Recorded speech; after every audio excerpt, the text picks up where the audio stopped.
Hello students, how are you all. I hope आप सब बहुत अच्छे होंगे और अपने सीए फाउंडेशन की प्रिपरेशन में लगे हुए होंगे।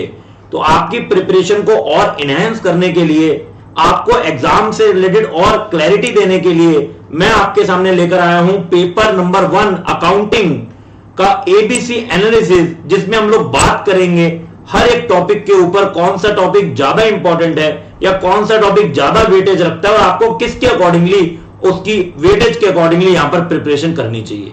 तो आइए स्टार्ट करते हैं। सबसे पहले अगर हम लोग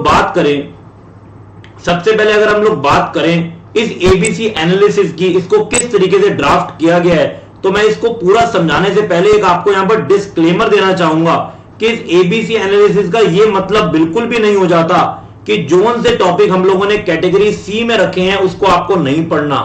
अकॉर्डिंगली आपको उसको भी उतनी ही शिद्दत से पढ़ना है। बस जस्ट ये आपको एक क्लैरिटी देता है, आपको टाइम कितना डिवोट करना है या कितना आपको वेटेज उसके अंदर रखना है, बस उतना बेनिफिट आप इससे उठा सकते हैं। तो सबसे पहले जो हमारी कैटेगरी नंबर ए है, कैटेगरी ए, इसके अंदर जो टॉपिक्स है, it will take time but also have a very high weightage in exam. ये टाइम तो लेंगे ऑब्वियसली, पर एग्जाम में जो उसकी वेटेज है, जो मार्किंग स्कीम है, वो भी बहुत अच्छी खासी होने वाली है। तो इसको आप बिल्कुल भी नहीं छोड़ सकते। Again category B is equally important और यहां पर भी मॉडरेट वेटेज होगी, लेकिन जो टाइम लगेगा इसको प्रिपरेशन करने में या फिर जो एग्जाम में भी इसके क्वेश्चंस आते हैं उनको सॉल्व करने में, वो कंपैरेटिवली कम लगने वाला है as compare to category A. और last category that is category C, इसकी जो वेटेज है as compare to A and B वो काफी कम होने वाली है। तो आइए फटाफट से स्टार्ट करते हैं। तो सबसे पहले जो हमारे पास है category A, which is for around 65 to 75 marks. आप समझ सकते हैं कितनी इंपॉर्टेंट कैटेगरी है। अगर मैं इसके एवरेज मार्किंग की भी बात करूं तो वो 70 मार्क्स बन जाती है। सर इसमें कौन कौन से टॉपिक फॉलो करेंगे? सबसे पहले आपका टॉपिक फाइनल अकाउंट, हाँ जी वही बचपन का टॉपिक जो आप लोग क्लास 11th में पढ़ा करते थे, final account with adjustments, final account without adjustments, trading, P&L, balance sheet, और यहां पर आपको मैन्युफैक्चरिंग अकाउंट भी साथ में बनाना होता है। तो ये सारे टॉपिक मिला के जो फाइनल अकाउंट्स के अंदर है, ये आपके कैटेगरी ए में फॉल करता है, बिकॉज इसमें से पक्का कोई क्वेश्चन आपको आने ही वाला है। और अगर इंस्टीट्यूट का मन हुआ तो इसमें से वो बहुत अच्छे मार्क्स का भी आपको क्वेश्चन दे सकता है, या मैं यूं कहूं एक फुल फ्लैज क्वेश्चन आपको फाइनल अकाउंट से पूछा जा सकता है। इसी के सिमिलर एक और टॉपिक दैट इज एनपीओ, जहां पर अगेन आपको वही ट्रेडिंग P&L से मिलते जुलते account that is income and expenditure account, receipt and payment account and balance sheet बनानी होती है। और सिमिलरली यहां पर भी आपको एडजस्टमेंट साथ में सॉल्व करनी होती है। ये भी टॉपिक में दम है कि वो अपने आप में एक फुल फ्लेज क्वेश्चन एक्सपेक्ट कर सकता है। तो again a very very important topic.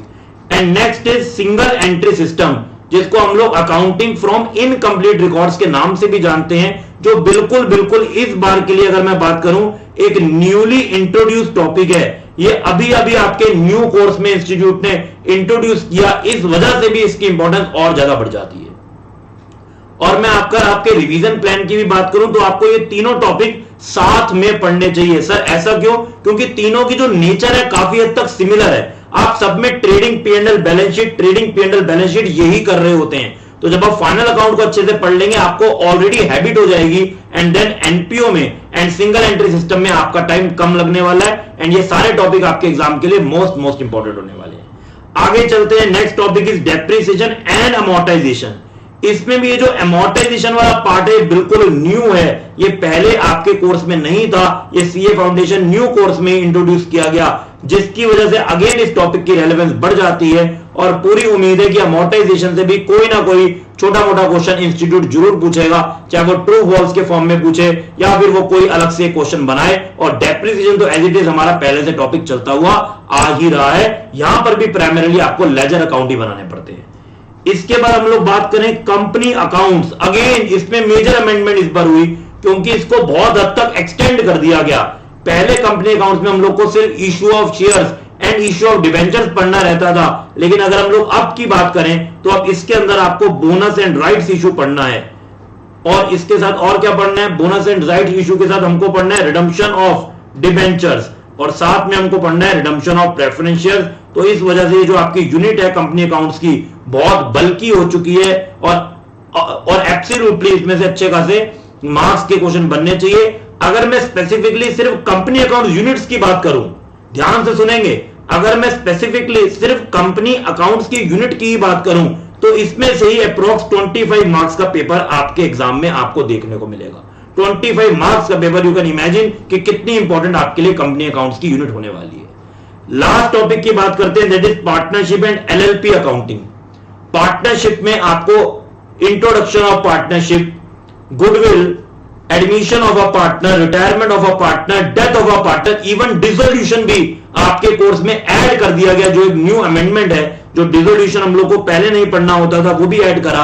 और इसके अलावा पीस मील डिस्ट्रीब्यूशन भी, जिसमें आप लोग स्टेटमेंट बनाते हैं और हम लोग दो मेथड्स के थ्रू अपने पार्टनर्स को और बाकी स्टेक होल्डर्स को जो पैसा फर्म के वाइंड अप होने पे, डिसोल्यूशन होने पे मिलता है उसको बांटा जाता है, जिसमें हम लोगों ने पढ़ा मैक्सिमम पॉसिबल लॉस मेथड, और एक और मेथड हम लोगों ने पढ़ा साथ में, गार्नर वर्सेस मुरे रूल पढ़ा, वो आपको बहुत अच्छे से पढ़ना है। प्रोपोर्शनेट कैपिटल मेथड पढ़ा जो आपके एग्जाम के लिए बहुत इंपॉर्टेंट है। इसके अलावा एलएलपी की अकाउंटिंग, जहां से आपको कोई थ्योरेटिकल क्वेश्चन पूछा जा सकता है, when LLP can be wind up by the court, ये सब छोटी छोटी चीजें जो आपको ऑलरेडी कराई हुई है, आपको ये अच्छे से पता होनी चाहिए, आपके एग्जाम में बहुत इंपॉर्टेंस रखती हैं। तो अगर मैं दोबारा से आपसे बात करूं कैटेगरी ए में कितने टॉपिक्स आते हैं, तो यहां पर 6 टॉपिक्स आते हैं, final accounts, NPO, single entry, depreciation and amortisation, company accounts unit and partnership and LLP accounting.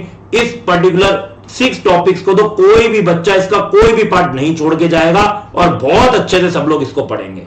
और आपके लिए एक और बात बता देता हूं, अगर बच्चों को नहीं पता, अगर आप किसी भी टॉपिक पे अटकते हैं, आपको क्लैरिटी नहीं है, तो हमारी मैराथन्स ऑलरेडी हमारे यूट्यूब चैनल पर रिलीज हो चुकी हैं, आप उस पे जाइए। और मैंने वहां पर अपने अकाउंटिंग की बात करूं तो 100% कॉन्सेप्ट वहां पर डिस्कस किए हैं, कोई भी मैंने कॉन्सेप्ट वहां पर छोड़ा नहीं है।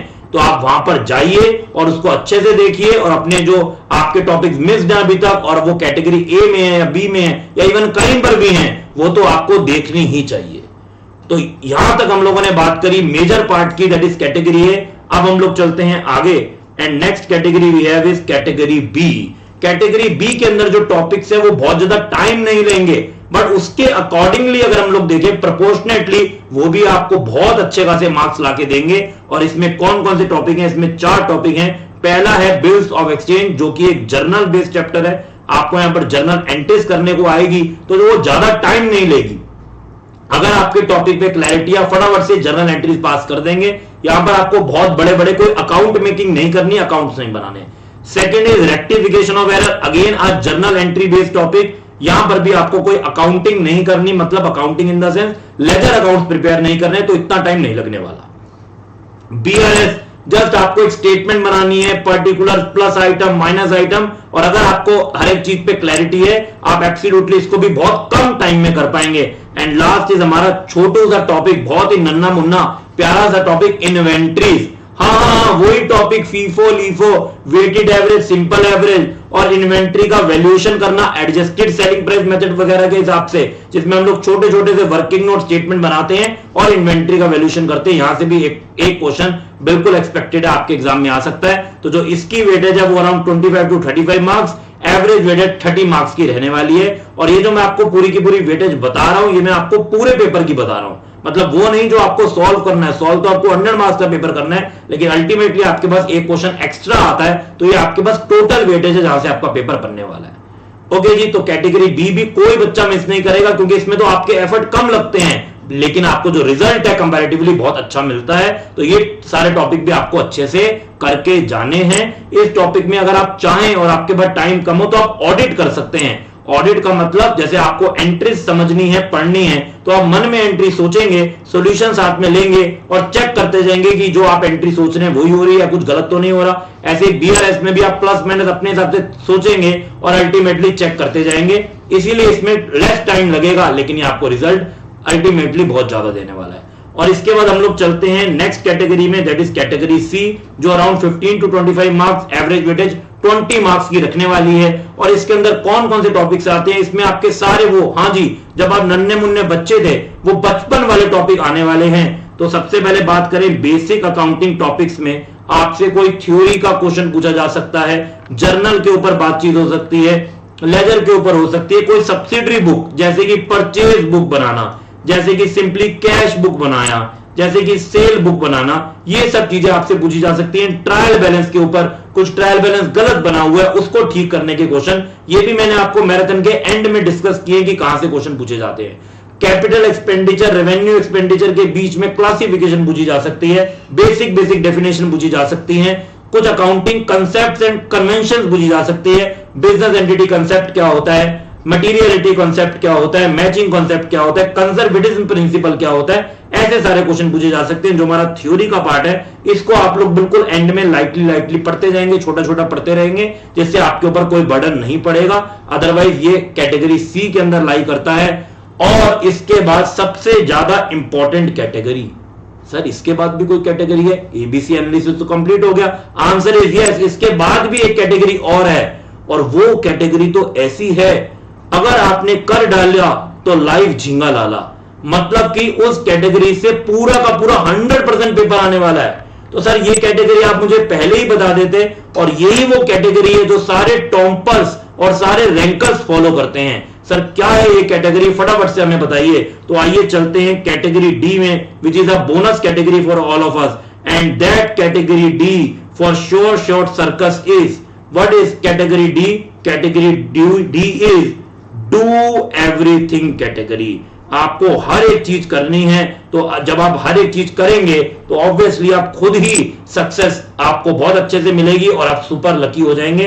तो कैटेगरी डी का मतलब ही क्या है? डू एवरीथिंग, कुछ भी चीज को हम लोग मिस आउट नहीं करेंगे। आई होप ये एबीसी एनालिसिस आपको बहुत क्लैरिटी दे रहा होगा और आपको बहुत बेनिफिट होगा इस एबीसी एनालिसिस से। मिलेंगे आगे फिर कोई और वीडियो के ऊपर जिसमें आपके एग्जाम से रेलेवेंट कुछ बात की जाएगी। Till then good bye, take care, ऐसे ही अच्छे से पढ़ते रहिए, and all the best to all of you.